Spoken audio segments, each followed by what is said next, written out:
안녕하세요. 상식이 돈이 되는 지식소클 크리스티입니다. 코로나19가 있든 없든 도쿄올림픽은 2021년 7월 23일에 개막할 것. 도쿄올림픽이 코로나19로 인해 1년 연기되었는데요. 그런데 아직 코로나 사태가 진정이 되지 않는 이 시기에 존 코츠 IOC 부위원장은 도쿄올림픽은 2011년 동일본 대지진 악몽에서 벗어난 재건과 부흥의 대회이자 이제는 코로나19를 정복한 대회가 돼야 한다며 정상 개최의 당위성을 강조했습니다. 호주 출신인 존 코츠 부위원장은 차기 올림픽 조직위원회의 대회 준비 과정을 관리 감독하는 IOC 조정위원회 위원장으로 도쿄올림픽의 감독자이면서 대회를 공동으로 준비해온 동반자입니다.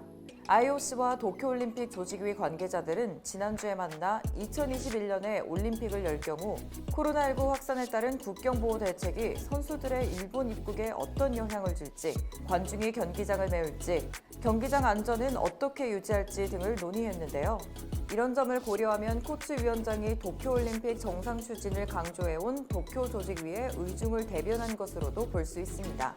하지만 코츠 위원장과 도쿄조직위의 의중은 전 세계 지구촌의 의견과 다를 뿐더러 심지어 일본 기업들과 국민들까지도 이와 정반대인 의견을 보이고 있는데요.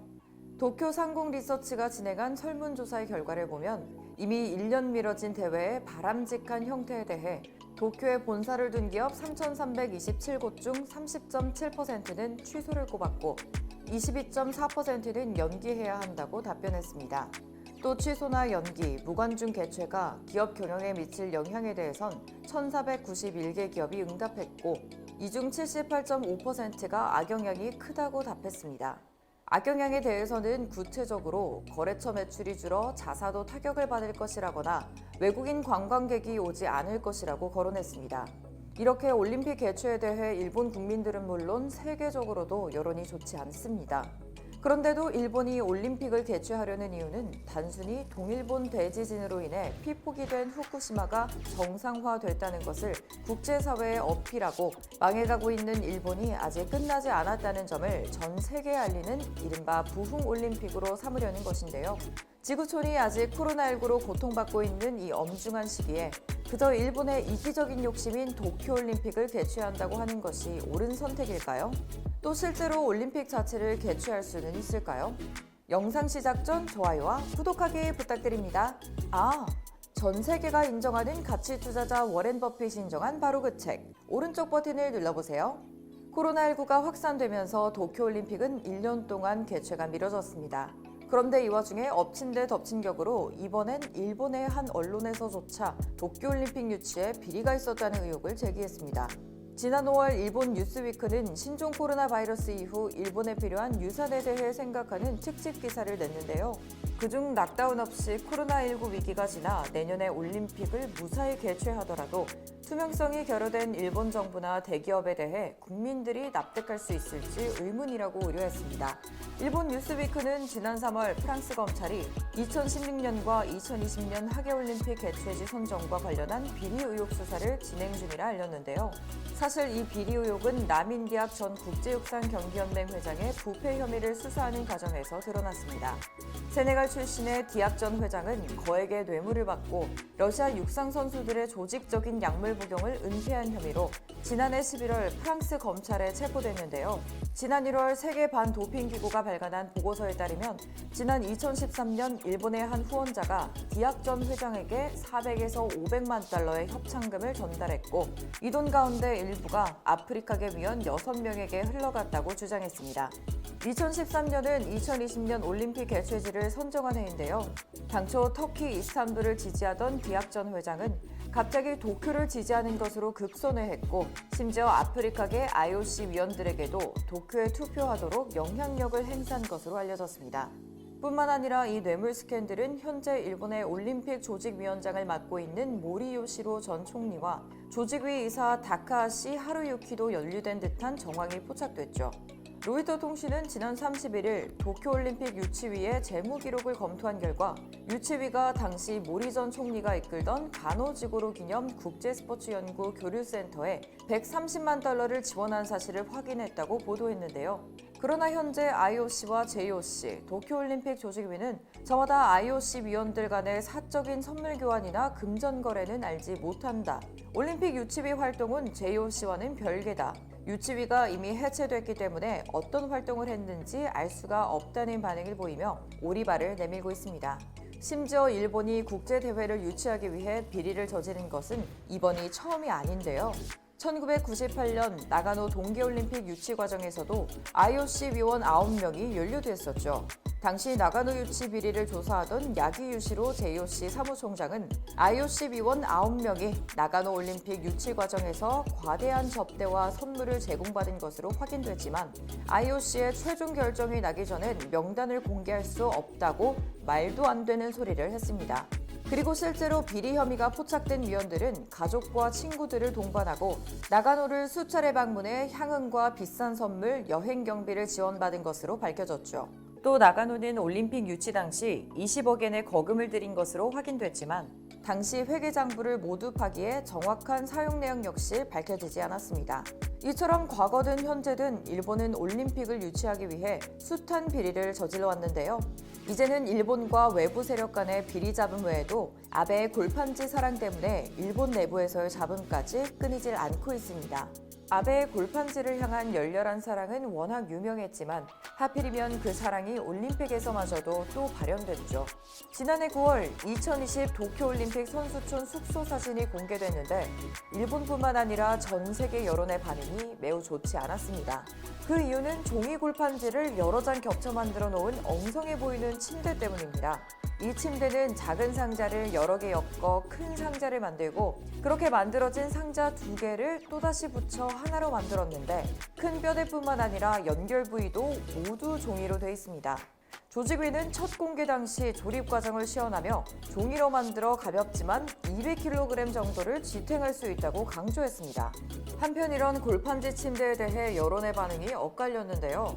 매트리스도 재활용이 가능한 폴리에틸렌으로 제작해 환경보호 취지에는 긍정적이었지만 침대를 직접 사용해야 하는 선수들을 향한 배려는 전혀 없었다는 지적이 많았습니다. 이에 한 네티즌은 대체 어디에다가 돈을 쓴 건지 모르겠다며 막대한 예산을 들였을 텐데 전혀 이해되지 않는다고 지적했죠. 또 한눈에 봐도 너무 약해 보인다. 피난처 치고는 훌륭하다. 거짓말일 거다. 아베 총리가 돈을 들이고 싶지 않았나 보다처럼 이 상황을 비꼬는 사람들도 있었습니다. 심지어 일본은 코로나19 사태에서도 이 골판지를 활용해 전 세계의 비난을 샀는데요. 일본 나리타 공항에서는 해외 입국자들의 임시 격리를 위해 골판지로 간이 침대를 만들어 이틀 동안 머물게 한 것입니다. 감염을 차단하기는커녕 확산시킬 수도 있는 정말 믿기 힘든 방역 조치였습니다. 일본 정부의 적극적인 골판지 사용에 일본의 기업 역시 안면보호구와 마스크까지 골판지로 만들어 출시하는 황당한 일도 발생했죠. 사가시크라는 업체가 제작한 안면보호구는 눈 부분을 제외한 모든 부분을 골판지로 제작했는데요. 업체는 보호구 안에 의료용 마스크를 쓰고 착용해야 한다는 당연한 주의사항과 함께 도쿄병원에 기증할 계획을 밝혔습니다. 심지어 현재 이 제품은 공식 사이트에서 100장당 16,000엔, 하나로 18만 4,300원에 판매되고 있습니다. 해외에서는 저 제품을 돈 주고 산다는 것이 참으로 안타깝다며 일본의 골판지 사랑에 대해 한심하다는 의견들을 전하고 있습니다. 일본의 골판지 사랑은 여기서 끝이 아닙니다. 심지어 회사에서도 골판지 칸막이를 이용하고 있습니다. 책상과 책상 사이에 골판지 칸막이를 끼운 뒤 구멍을 내고 비닐로 된 랩을 씌워 얼굴을 보이게 하는 우스꽝스러운 광경도 연출되고 있죠. 그럼에도 일본 언론은 큰 돈을 들이지 않으면서 감염 위험도 낮추겠다는 취지라며 자화자찬을 하고 있는데요. 이런 일본의 무차별적인 골판지 사랑에 결국 아베 총리는 각종 비리 의혹을 받고 있습니다. 그 이유는 친형인 히로노부가 2012년부터 골판지 제품 거래와 수출을 하는 미쓰비시 상사 패키징 주식회사의 대표로 일하고 있기 때문입니다. 미쓰비시 중공업은 아베가 속한 자민당에 정치 헌금을 하고 있는데요. 정부 차원에서 골판지를 대대적으로 사용하고 있는 게 이런 배경과 무관하지 않다는 겁니다. 해외에선 이와 같은 일본의 무능하고 비리적인 모습에 과연 선진국이 맞는지 의문을 내비치고 있습니다. 심지어 부자 나라, 가난한 국민 일본을 쓴 네덜란드 언론인 월프럴은 일본은 선진국이 아니고 관료 독재 국가라고 표현하기도 했습니다. 개인의 행복이 경시되고 셀러리맨이 혹사당하며 강력한 복종이 강조되는 일본 사회의 일면을 꼬집은 것입니다. 캐트린 스미스 역시 일본은 실제로 민주주의가 제대로 기능하지 않는 나라이고 정치 사회적으로는 오히려 후진국에 가깝다고 비판했습니다. 일본이 이렇게 올림픽과 코로나 사태로 인해 전 세계에서 비판을 받고 있는 와중 한국은 그 누구보다 발빠른 대처와 K-방역으로 전 세계에 극찬을 받고 있는데요. 사실 한국은 전 세계적으로 코로나 바이러스가 심각하게 퍼지기 전 도쿄올림픽 연기 결정이 나지 않았을 무렵에도 오히려 일본보다 발빠르게 움직여 올림픽 특수기회도 노리고 있었습니다. 올해 초 도쿄올림픽 참가국들은 일본의 방사능 오염과 중국의 코로나19 감염 우려로 기후와 지리적 여건이 비슷한 한국을 해외 훈련 장소로 택했는데요. 이에 따라 경북의 유치단은 체육 수준별, 종목별 훈련시설 제공과 훈련 파트너 매칭, 숙박시설 등 쾌적한 훈련 지원 패키지 서비스를 제공할 계획이었습니다. 실제로 지난 2월 경북은 수영, 카누, 근대 5종 등 14개국 4개 종목에 410명의 해외 선수단을 유치했습니다. 당시 부산도 2020 도쿄올림픽 참가국 전지훈련장으로 떠올랐고 경기도 역시 축구센터와 체육관을 유치 가능 시설로 신청하기도 했습니다. 이렇게 한국은 일본과 다르게 기회를 잘 파악하고 캐치하는데요. 이제 한국은 1년이나 미뤄진 올림픽뿐만 아니라 포스트 코로나 시대를 대비하며 새로운 관광 트렌드까지도 일본을 앞질러 선도하고 있습니다. 특히 현재 코로나19로 국가 간 여행이 어려워진 가운데 캐릭터 인형이 한국을 여행하는 이벤트가 일본에서 화제가 되었습니다. 이는 지난 26일부터 28일까지 한국관광공사가 일본 시장을 타깃으로 추진한 소비자 참여 이벤트 인생코리아 캐릭터 인형 투어로 참여자를 대신해 캐릭터 인형이 한국을 여행하고 이것을 참여자 SNS에 올리는 이벤트입니다. 인스타그램에도 일본어로 인형 사진 찍기를 검색하면 약 140만 건의 콘텐츠가 나올 만큼 캐릭터 인형을 의인화해 일상이나 여행 사진을 올리는 트렌드가 일본 현지에서 인기를 끌고 있습니다. 캐릭터 인형은 홍대, 동대문, 익선동 등 서울 주요 관광지와 한류 인기 드라마 이태원 클래스 촬영지를 비롯해 오사카 지사에서 10에서 20대를 타깃으로 제작한 가이드북 인생코리아에서 소개하는 인기 관광지를 방문했습니다. 게다가 내 사진으로 단 하나뿐인 교통카드 만들기 체험도 즐길 수 있었습니다.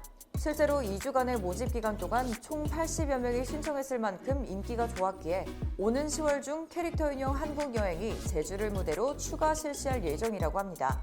관광공사는 향후 중국 및 동남아 시장에도 전 세계를 휩쓰는 한류와 다양한 인형 캐릭터를 활용한 이벤트를 통해 한국 여행 언택트 마케팅을 펼쳐나갈 계획입니다.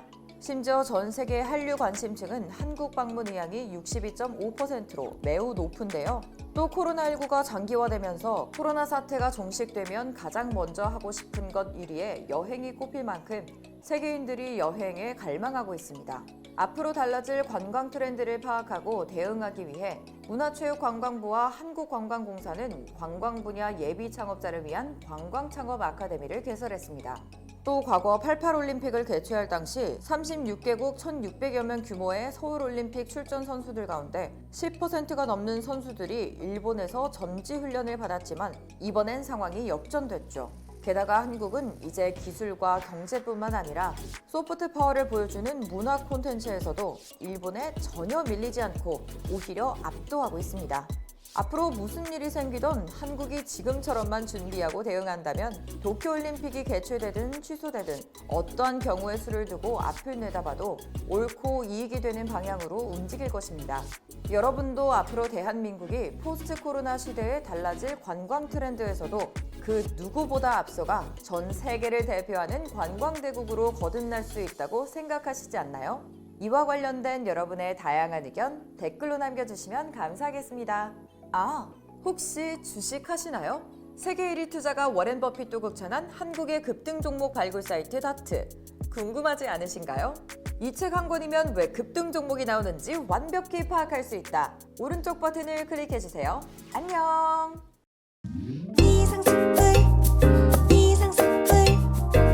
주식을 모르면 이상스쿨. 주식 모르니? 이상스쿨.